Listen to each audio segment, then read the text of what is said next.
Chair okay, ఆ chair వేనా?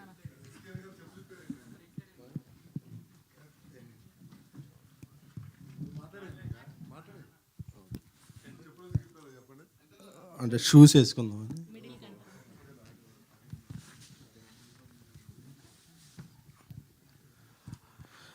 యూజువల్గా ఏదన్నా ఫంక్షన్కి ఏదన్నా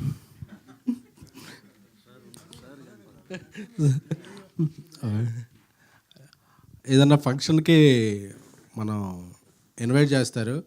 నేనే ఇది ఇందాక లైవ్ చూస్తే ఈ ప్రెస్ మీట్ జరుగుతుంది, దీని గురించి మాట్లాడాలని చెప్పి నేనే ఇక్కడికి వచ్చేసాను. ఎందుకంటే నిన్న చూసినప్పటి నుంచి నేను ఈ సినిమా చాలా ఎమోషనల్ అయ్యాను.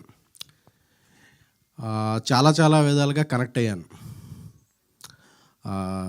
ఆన్లైన్లో చూస్తే మార్నింగ్ నుంచి థర్స్డే ఓపెనింగ్ అన్నీ వేరు. ఎందుకంటే ఒక సినిమా ఎమోషన్ కనెక్ట్ అయితే దానికి ఉండే రిజల్ట్ వేరు. ఈరోజు ఈవినింగ్ నుంచి ఈ సినిమాకు ఉండే నిన్న నైట్ నుంచే అన్ని షోస్ పికప్ అయ్యి హౌస్ఫుల్స్తో వెళ్తుంది. ఎందుకంటే చాలా చాలా థీమ్స్ మీద ఇప్పటివరకు సినిమాలు వచ్చినాయి, కానీ ఒక ఫ్యాన్కి ఒక హీరోకి మధ్య, అంటే సినిమా అనేదే ఒక హీరోకి ఫ్యాన్కి మధ్య నడిచే ఒక ఎమోషన్. ఆ ఎమోషన్ మీద ఇంతవరకు తెలుగులో ఏ సినిమా రాలేదు. తెలుగులోనే కదా నాకు తెలిసి, నాకు తెలిసి ఇలాంటి ఎమోషన్ని చాలా హైలైట్గా చేసే సినిమా అయితే ఇదే. ఎందుకంటే నిన్న సినిమా చూస్తుంటే శ్రీరాములు థియేటర్కి వెళ్ళి సినిమా చూస్తుంటే నాకు ఆర్టిస్టులు ఎవరూ కనిపించట్లేదు. క్యారెక్టర్లన్నీ అలా కళ్ళ ముందు కనిపిస్తుంటే నా కాలేజ్ లైఫ్, ఫ్యాన్గా గడిపిన జీవితం, ఆ పదాలే గుర్తుకొస్తున్నాయి. అంటే మనం ఒక హీరోని చూసి ఎంత ఇన్స్పైర్ అవుతాం, మన జీవితంలో ఎన్ని చేంజెస్ జరుగుతాయి, వాళ్ళని చూసి మన ఆశలు ఎలా ఉంటాయి, ఆశయాలు ఎలా మారుతాయి అనే దానికి ఒక ట్రూ ఎగ్జాంపుల్ సినిమా ఏదన్నా ఉంటే ఆంధ్ర కింగ్ తాలూకా. ఎందుకంటే ఉపేంద్ర గారి ఆ స్క్రీన్ ప్రెజెన్స్ అంటారు కదా, ఆ screen presence, he lit the frame. Every frame ఆయన కనిపిస్తుంటే అసలు మనం లీనమైపోతున్నాం. అంటే he is the perfect apt character. అంటే కొన్ని క్యారెక్టర్లు కొంతమంది కోసం పుడతాయి. నాకు తెలిసి మహేష్ ఆయన కోసం రాసుకున్నాడు, ఆయనే ప్రతి ఫ్రేమ్లో కనిపించారు అన్నట్టు ఉపేంద్ర సార్ని చూస్తే నాకు, ఎందుకంటే ఎన్నో, అంటే కల్ట్ అనే సినిమా పదానికే ఒక స్పెల్లింగు, అబ్రివేషను, ఆల్టర్నేటివ్ ఏమైనా ఉంది అంటే డిక్షనరీలో అది ఉపేంద్ర గారు. సో చాలా చాలా ఇన్స్పైరింగ్గా అనిపించింది. అలాగే ఎనర్జీ రామ్ గారు అంటేనే ఎనర్జీ. చాలా సీన్స్లో ఆయన ఎనర్జీని కూడా టోన్ డౌన్ చేసి ఒక ఫ్యాన్గా ఒదిగిపోయి ఎక్కడ హైప్ చేయాలో అక్కడ చేసి చూస్తుంటే అసలు మనల్ని మనం చూసుకున్నట్టుందంటే సింగిల్ స్క్రీన్లో ఫ్యాన్స్ అందరూ కూడా ప్రతి సీన్కి ప్రతి డైలాగ్కి అండి. చాలా ఇప్పుడు చిన్నప్పుడు అంటుండేవాళ్ళు, నేను చిరంజీవి గారి సినిమాలకి అది అలాగే వెళ్ళి ఆ బ్యానర్స్ కడుతున్నప్పుడు అంటుండేవాళ్ళు, అసలు మీ హీరోకి నువ్వు ఉన్నావని తెలుసా అంటే ఆ డైలాగ్ ఏదో నన్ను చూసి అన్నట్టు అనిపించింది. అప్పుడు చాలామంది అంటుండేవాడు, నీకేమన్నా మీ హీరో కూడు పెడతాడా గుడ్డ పెడతాడా అంటే, నాకు కూడు గుడ్డ కన్నా కూడా జీవితంలో ముందుకెళ్ళాలనే ఒక డ్రైవింగ్ ఫోర్స్ ఉంటుంది కదా, అదే హీరోలు. ఆ డ్రైవింగ్ ఫోర్స్ కదా వాళ్ళు మాకు ఇచ్చేది. వీళ్ళు ఎవరికి అర్థం కావట్లేదని నేను ఏలూరు నుంచి హైదరాబాద్ వచ్చా, లేకపోతే ఏలూరులో ఉండేవాడిని.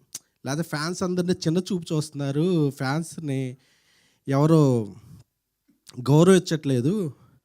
ఎప్పటికైనా ఫ్యాన్ అనేవాడు గొప్పవాడు అవ్వాలి, అయితే అందరూ ఈ హీరోని గౌరవిస్తారో ఫ్యాన్కి గౌరవం వస్తుంది అనేది నా చిన్నప్పుడు నా లైఫ్ చూసుకున్నట్టు అనిపించింది ఈ సినిమా చూస్తే. అందుకే నేను జర్నలిస్ట్ అయ్యాను, ప్రొడ్యూసర్ అయ్యాను, వాట్ ఎవర్. ఏమైనా సరే నేను నమ్మిన నా హీరో గౌరవం తీసుకురావాలనేది అభిమానిగా నా ఇది. సో ఈ సినిమా చూసుకుంటే నా జీవితం. అలాగే చిరంజీవి గారు అవ్వచ్చు, బాలకృష్ణ గారు అవ్వచ్చు, ప్రభాస్ గారు అవ్వచ్చు, తారక్ గారు అవ్వచ్చు, మహేష్ బాబు గారు అవ్వచ్చు, అల్లు అర్జున్ గారు అవ్వచ్చు, ఇంకా ఎంతోమంది హీరోలు.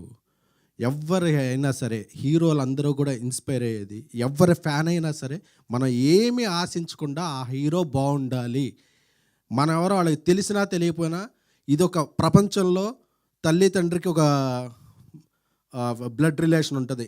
ఏ రిలేషను లేకుండా జీవితాంతం ఉండే రిలేషన్ ఏదంటే ఒక హీరోకే ఒక అభిమానికి మధ్య ఉండే రిలేషన్ మాత్రమే. అలాంటి రిలేషన్, గొప్ప రిలేషన్ని ఈ సినిమాలో చూపించిన గొప్ప గొప్ప సీన్లకి ఎవ్రీ ఫ్యాన్ కనెక్ట్ అవుతారు. మహేష్ గారికి నాకు ఆయన ముందు నుంచి తెలుసు, ఆయన రాసిన కథకి చాలా హ్యాట్స్ ఆఫ్. ఆయన తీసిన విధానాన్ని, సంగీత దర్శకులు మంచి మ్యూజిక్ అందించారు. మైత్రి మూవీస్ చాలా కథాబలం ఉన్న సినిమాలను ఎప్పుడు నమ్మి వాళ్ళు తీసే సినిమాలు ఎప్పుడు ఎందుకు వాళ్ళ సక్సెస్ రేట్ ఇండియాలో నెంబర్ 1 ప్రొడ్యూసర్లు అంటే వేరియస్ జోనర్లు వేరియస్ కథలకి ఇలాంటి కథలకు బలం ఇస్తారు. ఎందుకంటే ఓవర్సీస్లో ఇక్కడ ఏదో జరిగిపోతుందని కాదు, ఓవర్సీస్లో కూడా ప్రీమియర్లకు వెళ్ళి ప్రమోషన్ చేస్తున్నారంటే అదొక మైత్రి మూవీస్ వల్లే సాధ్యమైంది. సో ఇంత గొప్ప సినిమాని అందరూ చూడాలి, తెలుగు వాళ్ళందరూ చూడాలి, ప్రతి ఫ్యాన్ కనెక్ట్ అవ్వాలి. ఇంత మంచి సినిమాని అందించిన రామ్ గారికి, అలాగే ఉపేంద్ర గారు కొంతకాలం గ్యాప్ తర్వాత తెలుగులో యాక్ట్ చేశారు. ఉపేంద్ర గారికి ఆయనకి నేను పెద్ద ఫ్యాన్, మీకు తెలుసు. So love you sir. ఈ సినిమా ఇంకా ఇంకా కలెక్షన్లు ప్రతి షోకి పెరిగి అందరి ఫ్యాన్స్ అభినందనలతో ఆశీస్సులతో ఈ సినిమా పెద్ద విజయం సాధించి అభిమానులకి ఇలాంటి అభిమానులు ఉన్న హీరోలకి అందరికీ పేరు తెచ్చి ఈ ఒక ల్యాండ్ మార్క్ అవ్వాలని కోరుకుంటున్నాను. Thank you so much.